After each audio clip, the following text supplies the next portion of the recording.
નમસ્કાર 10 વાગ્યાના સમાચાર સાથે હું હિના। બુલેટિનની શરૂઆત કરવી છે અગત્યના સમાચારથી। અમેરિકામાં ગેરકાયદેસર ઘૂસણખોરી કરવા જતા સાબરકાંઠાના યુવકનું મોત થયું હોવાની વિગત છે। પ્રાંતિજના મોયદ ગામના યુવકનું અમેરિકામાં ગેરકાયદે ઘૂસવા જતા મોત થયું। નિકારગુઆ થઈને અમેરિકામાં પહોંચવા માટે એજન્ટ દ્વારા ગોઠવણ કરાઈ હતી। દોઢેક માસી સફર દરમિયાન યુવકની તબિયત લથડતા નિકારગુઆમાં દાખલ કરાયો હતો। ડાયાબિટીસની દવાના અભાવે બેહોશ થઈ કોમામાં સરી પડ્યો હતો યુવકને હોસ્પિટલમાં સારવાર માટે દાખલ કરાતા તે મોતને ભેટ્યો। પત્ની અને સગીર પુત્ર હવે નિકારગુઆમાં અટવાયા હોવાની જાણકારી છે। યુવકને ગેરકાયદે અમેરિકા લઈ જવામાં મદદ કરનારા અંગે પણ હવે તપાસ થઈ શકે છે। અમારા સંવાદદાતા અવનીશ ગોસ્વામી વધુ વિગતે વાત કરવા જોડાયા છે। અવનીશ, શું વિગત?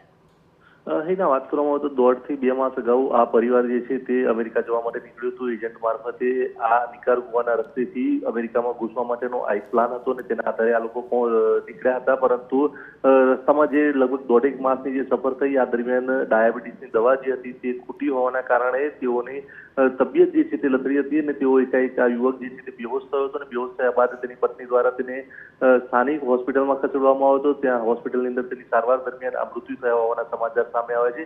જે પ્રકારે મૃત્યુ થયાના સમાચાર સામે આવે છે તેને લઈને સ્થાનિક વિસ્તારમાં શોક પણ પ્રસર્યો છે।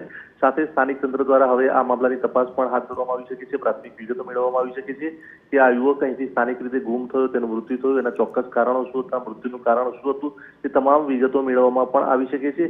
જે રીતે અહીંથી આ લોકો ગયા હતા તેમની સાથે અન્ય કોણ લોકો હતા, કયા એજન્ટ હતા અને કયા એજન્ટ મારફતે તેને ત્યાં લઈ જવામાં આવ્યો હતો, તેની કોઈ બેદરકારી દાખવવામાં આવી હતી કે કેમ, કે જેના કારણે આ મૃત્યુ થયું હતું કે કેમ, આ તમામ સવાલો પણ ઉદ્ભવી રહ્યા છે કે આ દવાની અને તેની સારવારની કે સંભાળની કે જોખમની કોઈ પણ પ્રકારે બેદરકારી દાખવી હતી કે કેમ, તે પણ સવાલને લઈને હવે જવાબ મેળવવો રહ્યો। હિના, બિલકુલ આભાર અવનીશ। તો એજન્ટ દ્વારા ગોઠવણ કરવામાં આવી હતી, હવે એજન્ટની પણ તપાસ કરવામાં આવી રહી છે।